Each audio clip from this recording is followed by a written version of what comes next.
Halo semuanya, selamat datang di channel YouTube aku Jody Slim dan aku Jody Rasa. Di video kali ini aku mau bongkar nilai rapot SNMPTN tahun 2021 kemarin yang bakal kita analisa untuk lolos SNMP tahun 2023 nanti. Maksudnya seperti apa? Maksudnya ialah mungkin kalian di sini mencari-cari bagaimana sih nilai rapot yang cocok untuk lolos SNMP tahun 2023 nanti. Kayak di video-video sebelumnya tuh udah aku buat, teman-teman kalian bisa tonton juga. Tapi di video sebelumnya itu aku nggak menganalisa bagaimana strategi pemilihan jurusan dia. Karena kemarin data untuk mengenai ketetapan jurusan itu masih disinkronisasi. Tapi dari kali ini itu udah bisa kita daya tampungnya ataupun daya ketetapan jurusannya. Jadi kita bisa sekaligus menganalisa strategi pemilihan jurusan yang dia kemarin. Jadi contoh nilai rapor kita kemarin itu ialah nilai rapor yang dia tuh naik turun. Di sini aku bakal ulang lagi bagaimana maksudnya nilai rapor yang naik turun. Terus juga kita akan menganalisa bagaimana strategi dia, dan dia di sini juga informasinya ialah dia lolos di UI teman-teman di jurusan fisika ya. Bagaimana sih nilai rapor yang aku maksud? Seperti ini. Di sini teman-teman, kemarin kan kita mulai dari ini ya, komponen dulu ya. Kita bahas tentang komponen penilaian SNMP ya. Komponen penilaian SNMP itu kan mulai dari seluruh mata pelajaran pendukung ya. Itu bakal diberikan nilai minimal 50%. Lalu di komponen berikutnya, dua mata pelajaran pendukung dan prestasi dan portofolio jika dia memilih olahraga ataupun studi seni. Di sini dia ngambil fisika, jadi jadi mata pelajaran pendukungnya adalah fisika teman-teman, fisika ataupun matematika. Tapi sini kita bakal lihat lihat fisikanya aja. Lalu kita di sini yang udah aku hitung rata-rata seluruh mata pelajaran dia. Dimulai dari semester 1 dia di sini kalian bisa lihat ya teman-teman ya. Di semester 1 dia tuh nilai rata-ratanya 85, di semester 2 dia rata-ratanya 91, tinggi teman-teman, naik 6 poin. Lalu di semester 3 dia turun teman-teman menjadi 86. Ya benar 86 teman-teman, 86. Berarti kan di sini kita lihat bahwa nilai rapor dia kan naik turun nih. Dari 91 dia kan tinggi, sekarang turun di 86. Lalu di semester 4 tuh dia dapat 89, lalu di semester 5 dia nilai raportnya dapat 90. Jadi di rata-ratanya 88 dia masih bisa masuk ke UI. Padahal dia bukan dari dia tuh dari sekolah MAS swasta, dia bukan dari negeri. Tapi akreditasinya udah A, tapi dia nggak punya alumni di sekolah dia, nggak punya alumni. Dan dia jadinya satu-satunya alumni yang lolos dari sekolah dia, lolos di UI teman-teman. Jadi ini sebagai contoh juga buat kalian ya, kalau kalian nggak punya alumni apakah kalian bakal lolos? Tentu saja bisa, tapi kalian harus memperhatikan juga bagaimana strateginya. Maka dari itu kalian harus tetap pilih sampai habis ya. Oke, kita sudah melihat dari seluruh mata pelajaran dia teman-teman, dari naik turun dari 85, 91 turun ke 86 tuh jauh banget turunnya. Ya, dari seluruh mata pelajaran dan rata-ratanya di sini 88. Kalau kita lihat dari jurusan fisikanya dia kan ambil fisika, maka kita lihat dari fisikanya apakah bagus apa enggak. Di sini fisika dia itu ada 83 di semester 1. Terus semester 2-nya kita lihat di sini 96, tinggi teman-teman, naiknya lebih dari 10 poin. Lalu dari semester 3-nya dia 96, tetap 96 sama seperti semester 2. Lalu dari semester 4 dia 98, naik 2 poin teman-teman ya. Tapi di sini semester 5 dia turun dari 96, dari 98 ke 96. Nah, bagaimana nilai rapor kita turun? Apakah aman-aman aja? Aman-aman aja, tapi jangan sampai lebih dari 4 poin. Kalau terutama pada mata pelajaran pendukung ya, jangan lebih dari 4 poin. Kalau nilai rapor kalian yang mata pelajaran pendukung dengan jurusan kalian ambil, bagaimana cara mengetahui mata pelajaran pendukung? Kalian bisa tonton video aku satu ini. Bukan video aku satu ini. Kalian bisa DM aku. Nanti aku bakal sebar filenya mata pelajaran pendukung ya teman-temannya. Ada banyak rumpun-rumpunnya, rumpun sosial, rumpun hitung-hitungan, pokoknya banyak situ. Nanti kalian bisa lihat mata pelajaran pendukungnya apa aja. Oke, kita lanjut.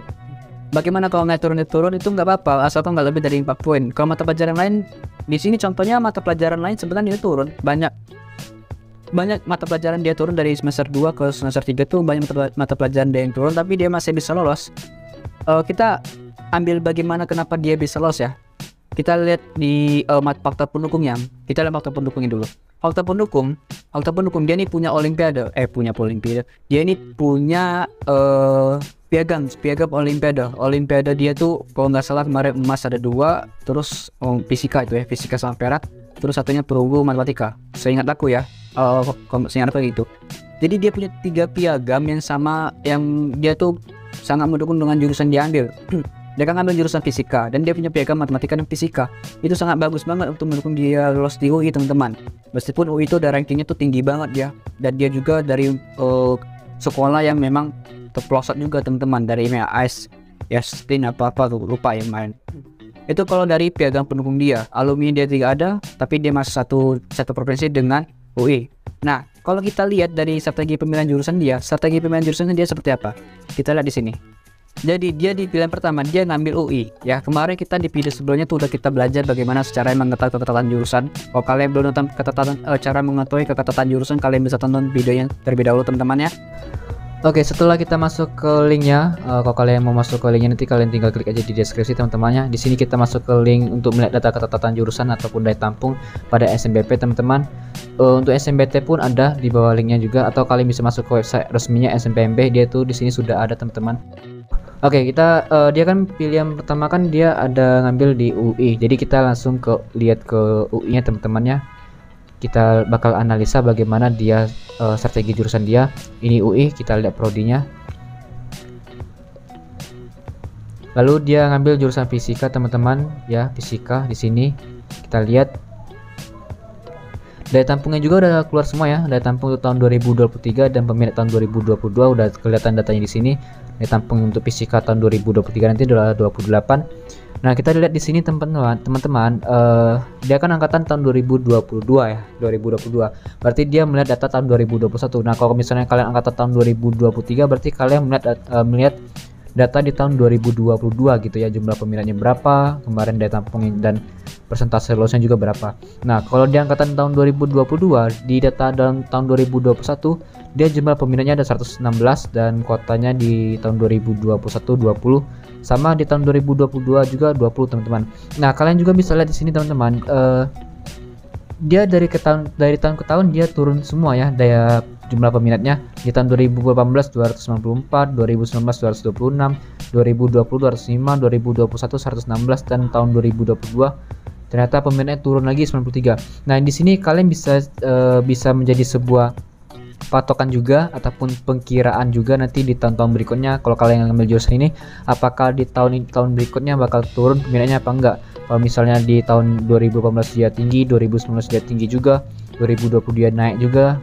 Nah, kalian bisa asumsi karena berarti nanti peminatnya bakal naik nih di tahun 2023 nanti. Nah, kalau di sini kan tahun 2000 setiap tahun kan dia turun terus ya sampai ke 93 dia peminatnya. Udah gitu di sini persentase ininya. Nah, kalian bisa lihat di sini ya. Kemarin kita udah belajar ya cara mengetahui ketetatan jurusan, kalian bisa tonton juga ya.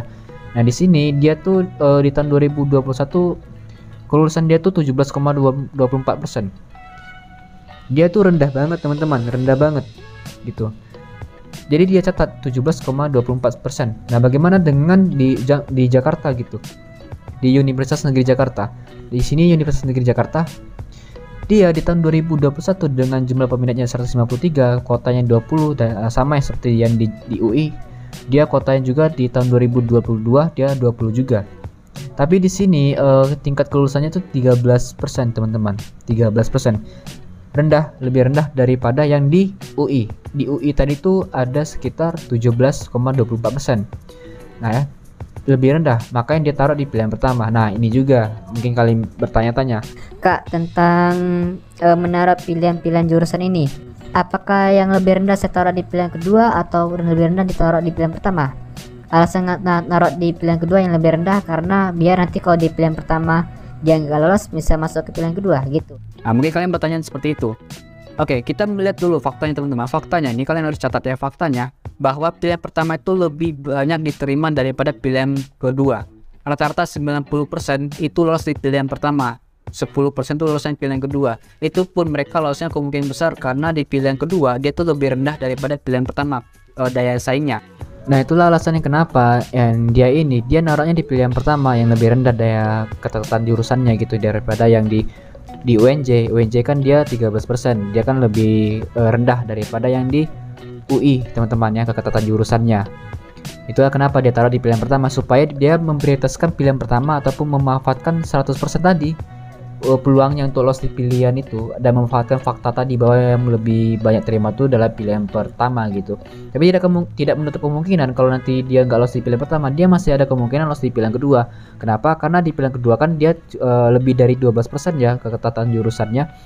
Jadi kemungkinan dia juga masih bisa lolos di pilihan kedua. Dan kita lihat juga faktanya ternyata ketika di tahun 2022 dia 18,36% ininya kelulusannya. Berbeda dengan yang di UI dia 21,51%. Gak jauh berbeda yang dari yang di UNJ gitu. Berbeda kalau misalnya di bawah 7%. Pilihan pertama itu 7% misalnya. Pilihan kedua dia 12%. Kalian taruh aja yang pilihan kedua itu di pilihan pertama, yang 12% ini di pilihan pertama. Kalian prioritaskan untuk lolos.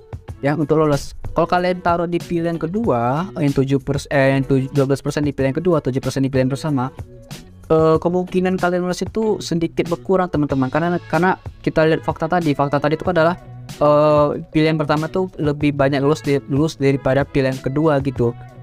Kalau misalnya dua-duanya rendah semua, kalian bisa bebas taruh di mana aja, tapi kalau aku sarankan tetap yang lebih rendah di pilihan pertama gitu. Oke. Jadi jadi itu kuncinya teman-teman. Kalau kalian mau ngatur strategi pemilihan jurusan, teman-teman, kalian harus tahu dulu keketatan jurusan yang kalian pilih itu seperti apa, supaya kalian bisa ngatur teman-teman ya. Oke, seperti itu teman-teman, bagaimana caranya untuk mengatur strategi pemilihan jurusan dan bagaimana contohnya untuk nilai rapot untuk SNBP tahun 2023 nanti. Itu contohnya teman-teman, memang agak ribet dalam mengatur ini, tapi kalau kalian memahami benar bagaimana penilaian SNBP, bagaimana strateginya, kalian bisa ada kemungkinan lolos gitu ya. Kalian pahami ini ya, jangan ngasal-ngasal milih jurusan. SNBP itu nggak ada yang namanya keberuntungan. Beruntung banget gini kamu bisa lolos, nggak ada keberuntungan tuh, nggak ada. Aku nggak suka sama yang keberuntungan. Keberuntungan itu adalah kesempatan bertemu dengan kemampuan. Kalian sudah punya kesempatan untuk ikut SNBP, lakukan kemampuan kalian untuk mengatur strategi kalian, kemampuan kalian untuk melihat nilai rapor kalian tuh, lakukan itu, gunakan itu kemampuan kalian itu supaya kalian bisa beruntung lolos di SNBP gitu. Jangan cuma modal beruntung doang milih asal-asalan jurusan, nanti kalau misalnya kalian lolos ternyata kalian nggak ambil, kena sekolah kalian itu ya, kena blacklist, bisa saja kayak gitu. Oke, kalau misalnya video kali ini kurang jelas, kalian bisa tanya aja dari DM juga, kalian bisa sharing-sharing ataupun di kolom komentar juga bisa kalian sharing-sharing, nanti aku langsung jawab. Dan kalau video ini berguna untuk teman kalian, jangan lupa like dan subscribe-nya, share juga buat teman-teman kalian. Saya Jody Ransa, pamit undur diri dan sampai jumpa. Bye bye.